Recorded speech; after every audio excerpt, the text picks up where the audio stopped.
ये हैं जवान नंदा। ये उदयपुर के पास शंकरखेड़ा गांव में रहते हैं। जवान एक पशुपालक हैं और जिस वन भूमि पर ये रहते हैं वहां रहने के लिए मकान के पट्टे की आवश्यकता है। वन अधिकार अधिनियम यानी FRA के तहत 13 दिसंबर 2005 से पहले से वन क्षेत्र में निवास करने वाले जनजाति के लोगों एवं अन्य परंपरागत वन निवासियों को पट्टा जारी किया जाता है। जवान ग्राम सभा में जाकर पट्टे के लिए आवेदन करते हैं। ये आवेदन ई-मित्र पर भी किया जा सकता है। इससे ग्राम सभा में उनका आवेदन सीधा ई-मित्र से ही पहुंच जाता। आवेदन करते समय लिखित प्रमाण के रूप में ये दस्तावेज लगाए जा सकते हैं। सरकारी प्रमाणित दस्तावेज जैसे मतदाता पहचान पत्र, राशन कार्ड, गृह कर रसीद, मूल निवास, सरकारी प्रमाणित दस्तावेज, सर्वेक्षण और settlement report, satellite image, management plan, working plan, one विभाग की रिपोर्ट या अन्य कोई वन विभाग का दस्तावेज, सरकारी आवेदन की रसीद या FIR की कॉपी।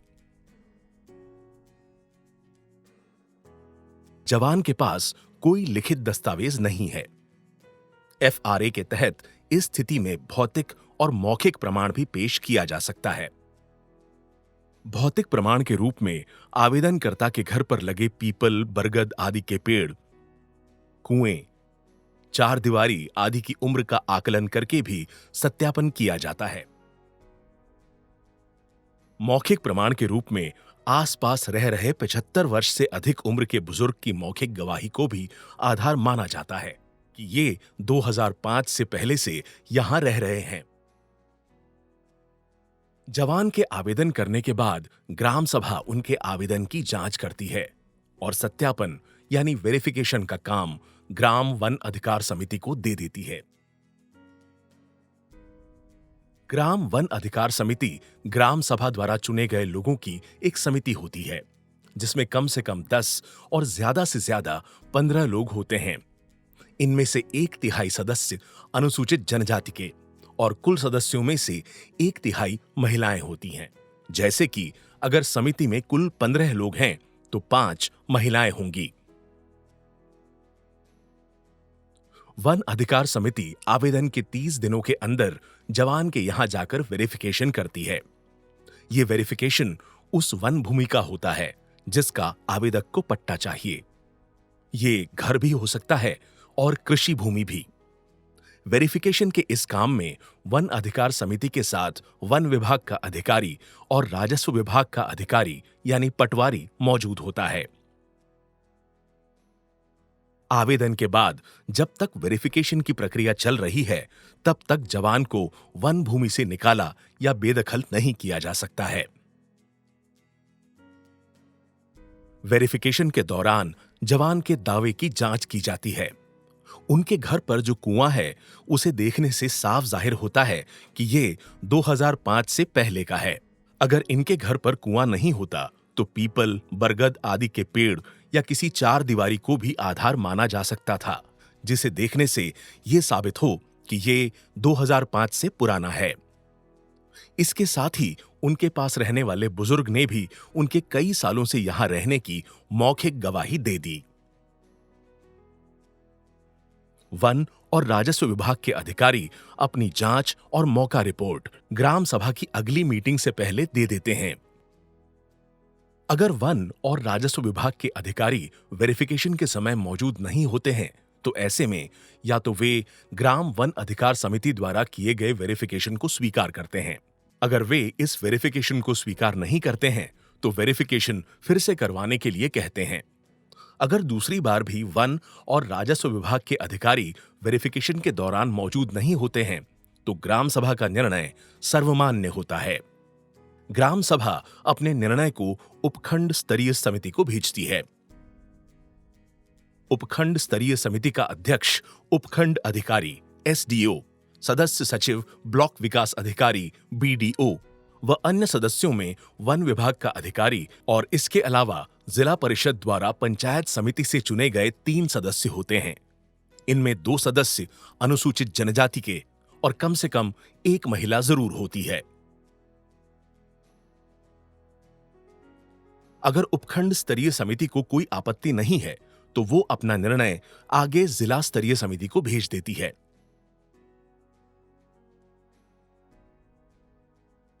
जिला स्तरीय समिति का अध्यक्ष जिला कलेक्टर, सदस्य सचिव जनजाति क्षेत्रीय विकास विभाग का परियोजना अधिकारी, जनजाति क्षेत्रीय विभाग का इसके समकक्ष अधिकारी व अन्य सदस्यों में उप वन संरक्षक और इसके अलावा जिला परिषद द्वारा अपने सदस्यों में से चुने गए 3 सदस्य होते हैं। इनमें 2 सदस्य अनुसूचित जनजाति के और कम से कम 1 महिला जरूर होती है। जवान के घर पर कुएं के कारण और बुजुर्ग की मौखिक गवाही से यह साबित हो गया था कि ये यहां 2005 से पहले से रह रहे हैं। इसलिए जिला स्तरीय समिति द्वारा पट्टा जारी कर दिया जाता है।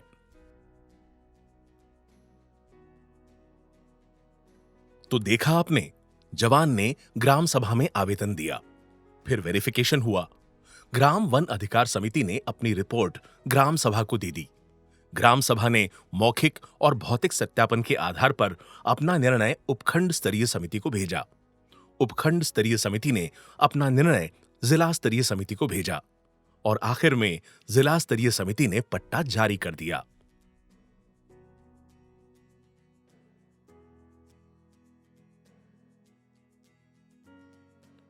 जवान को यह पट्टा केवल रहने और आने वाली पीढ़ियों के इस भूमि को आजीविका के रूप में काम में लेने के लिए है। वे इस जमीन को न ही बेच सकते हैं और न ही लीज पर दे सकते हैं। अन्य परंपरागत वन निवासियों को वन अधिकार का पट्टा पाने के लिए 3 पीढ़ियों के वन में रहने का प्रमाण भी दिखाना होता है। उनका कब्जा 2005 से पहले का हो, लेकिन 3 पीढ़ियां उस क्षेत्र में रह रही हों। जवान की तरह ही रामजी लाल भी पट्टे के लिए ग्राम सभा में आवेदन करते हैं। रामजी लाल को ग्राम पंचायत से इस बात की जानकारी पता चलती है कि उनके आवेदन को निरस्त कर दिया गया है। ग्राम पंचायत अनुमोदित और निरस्त आवेदनों की जानकारी पर्चा चिपकाकर या ढोल बजाकर भी गांव वालों को देती है। लेकिन यह जरूरी है कि आप भी जागरूक रहें। अपने आवेदन की स्थिति की जानकारी ग्राम पंचायत या ग्राम सभा से लें। निकट भविष्य में यह जानकारी ऑनलाइन भी उपलब्ध होगी। पंचायत से जानकारी मिलने पर रामजी लाल ग्राम सभा के फैसले को चुनौती देने के लिए 60 दिनों में अपनी याचिका उपखंड स्तरीय समिति को दे देते हैं। उपखंड स्तरीय समिति इसकी सुनवाई की तारीख तय करती है और रामजी लाल को इसकी जानकारी देती है। इसके लिए सुनवाई की तारीख से 15 दिन पहले गांव में भी सूचना लगाती है। वह पत्र द्वारा उन्हें सूचित करती है।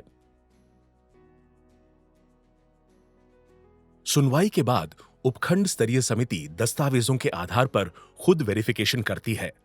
फिर इस वेरिफिकेशन के आधार पर ग्राम सभा के निर्णय में सुधार करके अपना निर्णय जिला वन अधिकार समिति को भेज देती है और जिला वन अधिकार समिति रामजी लाल को पट्टा जारी कर देती है। कुछ मामलों में ग्राम वन अधिकार समिति को फिर से वेरिफिकेशन के लिए भी कहा जाता है। हालांकि आवेदन निरस्त होने पर 60 दिन में अपनी पुनर्विचार याचिका देनी होती है, लेकिन ये 60 दिन आप तक जानकारी पहुंचने के बाद से लागू होते हैं। जब आपको जानकारी मिलती है, उस दिन से 60 दिन में आप अपनी याचिका दे सकते हैं। इन 60 दिनों के अलावा विशेष मामलों में या जांच में अधिक समय लगने पर उपखंड स्तरीय समिति 30 दिन का अतिरिक्त समय भी दे सकती है। वन अधिकार अधिनियम के लागू होने के बाद ग्राम सभाओं द्वारा 90 दिनों में पट्टे के लिए आवेदन मांगे गए थे, लेकिन आज भी ग्राम सभा लिखित में कारण बताकर इस समय अवधि को बढ़ा सकती है और पट्टे के लिए नए आवेदन स्वीकार कर सकती है। आप समझ गए होंगे कि रामजी लाल ने ग्राम सभा में पट्टे के लिए आवेदन किया था। उन्हें ग्राम पंचायत से पता चला कि ग्राम सभा ने उनके आवेदन को निरस्त कर दिया है। रामजी लाल ने इसके बाद उपखंड स्तरीय समिति से अपील की। उपखंड स्तरीय समिति ने इसकी सुनवाई की और अपना निर्णय जिला स्तरीय समिति को भेजा और आखिर में जिला स्तरीय समिति ने पट्टा जारी कर दिया। अगर रामजी लाल के आवेदन को ग्राम सभा के बजाय उपखंड स्तरीय समिति निरस्त करती, तो रामजी लाल जिला स्तरीय समिति को अपनी याचिका दे सकते थे। किसी भी स्तर पर आवेदन खारिज होने पर फैसले की जानकारी तामील यानी पत्र द्वारा ग्राम पंचायत में सूचना भेजी जाती है। आवेदनकर्ता को इस सूचना में बताया जाता है कि किस साक्ष्य के अभाव में उनके दावे को खारिज किया गया है। जिस समिति ने भी आवेदन को निरस्त किया है, वो खुद अपने निर्णय का रिव्यू कर सकती है, यानी इस पर फिर से विचार कर सकती है। अगर फिर भी उसका निर्णय नकारात्मक ही होता है, तो आवेदनकर्ता 60 दिनों में उससे ऊपर की समिति को अपनी याचिका दे सकता है। ये 60 दिन आवेदनकर्ता को सूचित करने के दिन से गिने जाएंगे। इसलिए जरूरी है कि आवेदनकर्ता को ग्राम सभा या संबंधित समिति द्वारा हर स्तर पर जानकारी जरूर दी जाए। आवेदक भी लिखित में तामील जरूर ले। वन भूमि के लिए दिया जाने वाला व्यक्तिगत वन अधिकार पट्टा अधिकतम 4 हेक्टेयर जमीन तक हो सकता है। यह पट्टा पैतृक होता है, लेकिन इसका हस्तांतरण या ट्रांसफर नहीं होता है। यदि व्यक्ति विवाहित है, तो ये पति पत्नी दोनों के संयुक्त नाम पर होता है। अगर व्यक्ति परिवार का एकल मुखिया है, तो उसके नाम पर, और अगर कोई सीधा या वंशानुगत उत्तराधिकारी नहीं है, तो नजदीकी संबंधी के नाम पर पट्टा दिया जाता है। साथ ही इस पट्टे से जुड़ी जानकारी वन विभाग के रजिस्टर में भी दर्ज की जाती है, ताकि किसी भी व्यक्ति या समुदाय के अधिकार का सरकारी दस्तावेज में भी रिकॉर्ड रहे। पट्टाधारी व्यक्ति से आशा की जाती है कि वो वन्य जीवों, वनों, जल संसाधनों, वन उपज व अन्य वन संपत्ति की रक्षा करेंगे। इस तरह सरकार एक सरल और पारदर्शी प्रक्रिया द्वारा वन रहवासियों के अधिकारों की सुरक्षा सुनिश्चित कर रही है।